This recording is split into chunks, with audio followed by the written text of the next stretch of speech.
Hey guys, this is Nate from RunDreamAchieve.com. Today's video I want to talk on how to set running goals. In terms of how to set running goals, you really need to, one, see where your current fitness lies. I mean, if you're trying to break a 3-hour marathon, for example, and your current best is 2 hours and 10 minutes, you have some work to do, and it's very easy to rush the process. And I think to be successful in middle to long distance running is you really have to narrow down to what it is you want. If it is to break a 3-hour marathon, then the first goal, first and foremost, is you need to learn how to run a half marathon in an hour and 29 minutes and 59 seconds. You have to take it step by step. So it's very difficult to make those big, massive jumps when we're very fit, but it still feels like light years away from the goal that we're trying to go after. I'm a big believer in definitely writing down your goals and visualizing over and over again, seeing yourself doing something that you want to do. And it doesn't just have to be running. It can be anything, whether you're wanting to start a business, whether you have a business and you're trying to make a certain amount of money per month, or you're trying to lose weight and you want to be at a specific weight at this particular date, so that when you get to that next race, you're 10 pounds lighter. Or if it's a particular race goal, race time that you're trying to go after, it's very critical to continually mentally rehearse, because we're very good at training physically. All of our preparation and mindset is always based around the physical training, and physical training obviously is very important. None of us are going to run better or faster without getting on the track, doing those hard anaerobic workouts, or doing the longer tempo runs, or doing the long runs at faster paces that we talk about. The physical component of preparation is absolutely essential to make those big gains, but the physical preparation is oftentimes neglected. The subconscious mind cannot tell the difference between reality or imagination. That is what Billy Mills, the Olympic gold medalist from the 1964 Olympic Games, said when he won, prior to winning the 10,000 meter gold medal. And Billy went into that race about a minute and a half slower than the top guy, so he was not really a factor to win the gold medal in that particular race. But he ended up beating Ron Clark from Australia and Mohamed Gamoudi from Tunisia to end up winning the gold medal that day, and ended up running a new personal best by almost a minute, running 28:24 on a cinder track.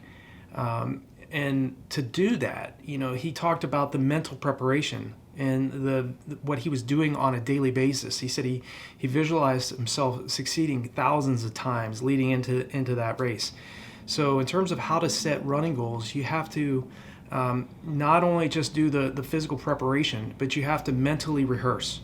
And even when I was coached by Jack Hazen, when I was at Malone University from 1995 to 2000, Jack's one of the world's top distance running coaches, and even he would have us after each workout to go into our wrestling room and just to visualize ourselves running at as a group, as a team, and this was during the cross country season. So we were really focused on a lot of our training was revolved around Dr. Joe Vigil's philosophy, and one of Dr. Vigil's quotes was, "If you cannot touch your teammate in a race, you're not doing your job." And Dr. Joe Vigil did something. Him and his team at Adams State University did something that's never been duplicated since.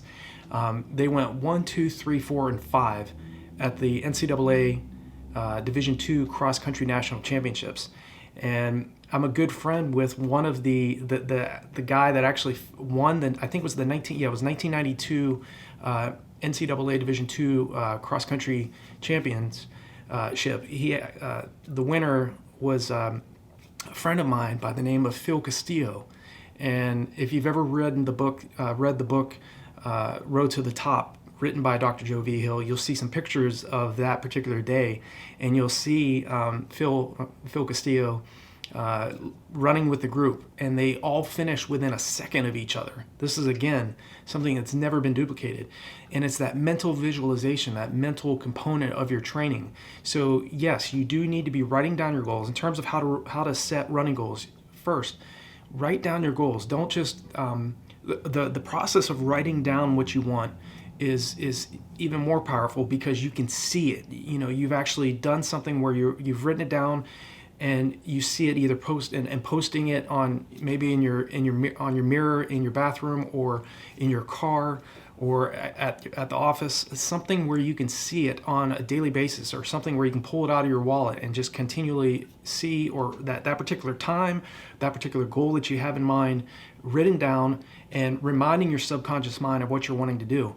I don't necessarily believe, I think there's the so-called law of attraction that we've all heard of, has its place, but the mental visualization without the physical preparation and the action that you need to be taken on a daily basis, if you don't have both of those working together in unison, it's going to be very difficult for you to achieve any goal.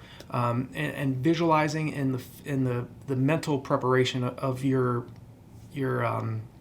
preparation as you lead into your races is only going to get you so far unless you're also putting in the heavy physical work. So I'm not saying that just visualization in and of itself is going to get you to your running goals.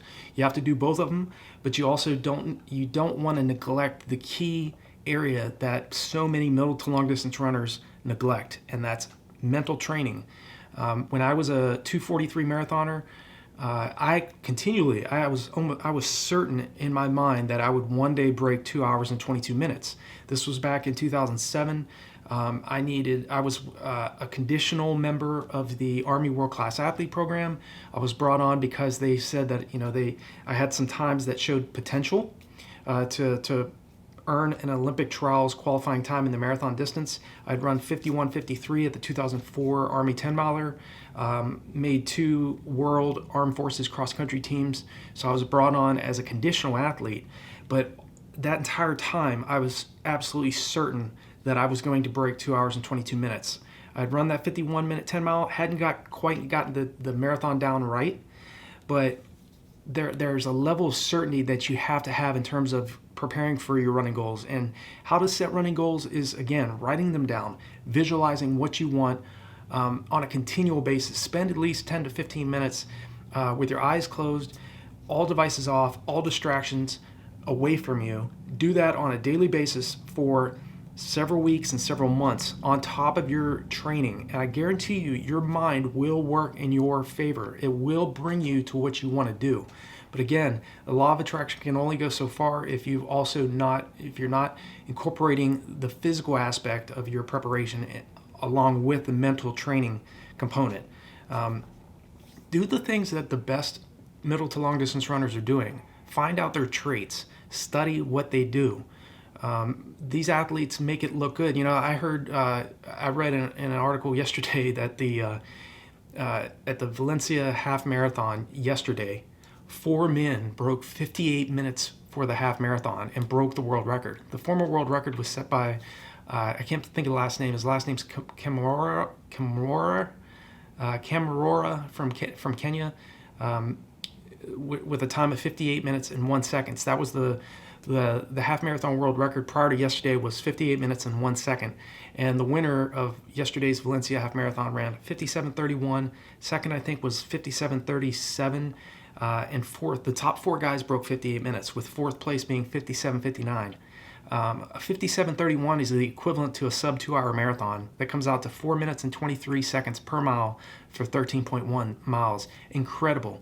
But what these athletes, the reason why they're making these performances look so good is because, one, there's a lot of reasons for this. One, mental training. They definitely focus on what they want. They take action on a daily basis. They're training at altitude. Yes, they have a lot of talent, but they're not just relying on their talent. These athletes are 100% committed, white hot, razor sharp focused. And that's what you need to be in terms of your own running goals and how to set running goals. You have to have that mindset that I'm going to do whatever it takes to get what I want. I have no interest in being mediocre. I want to be stellar. I want to be superior at what I do. And I know that to be great at what I do, I'm going to have to take massive action. You cannot just be lukewarm with 1 foot in and 1 foot out, especially as you lead into 2021. If you want to do bigger things in this upcoming year, forget what's on the television set. Forget all the negativity. Focus on positive actions, the things that you need to take, the information you need to ingest on a daily basis. Study the best athletes. What are these guys and gals doing that are making it look so good, making it look so easy? They're training at paces much faster than their goal race pace, for one. They're doing longer pace tempo runs. They're doing long runs. They're focusing on recovery, taking it very easy on their easy days.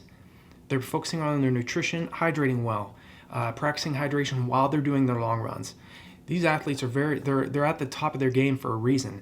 So you don't necessarily have to be a world-class athlete, but you can be the best athlete that you can be. And for you to do that, in order to, in terms of how to set running goals and to achieve your running goals, write them down, visualize what you want, take massive action. Do the things that your competitors are simply not going to do. Maybe you need to be doing double runs each day, 5 to 6 days a week, whereas your competition may just be doing running 3 days a week and doing one workout per day. So think of what the best runners are doing, middle distance runners to long distance runners, and replicate their work habits. They're tenacious, they're driven, they're motivated, and so are you. So that's my answer of how to set running goals. Hopefully it's been helpful for you. If you have any specific questions or concerns, something I can help you out with, feel free to leave me a comment below this video. I'll also have, as I always do with all my videos, resources below that will help you get to the next level when you're running. And if you haven't yet subscribed, hit the bell icon, hit that red subscribe button, so when I make a new video, you'll be notified. And I will talk to all of you guys in the next video. Have a great week of training. I'll talk to you guys next time.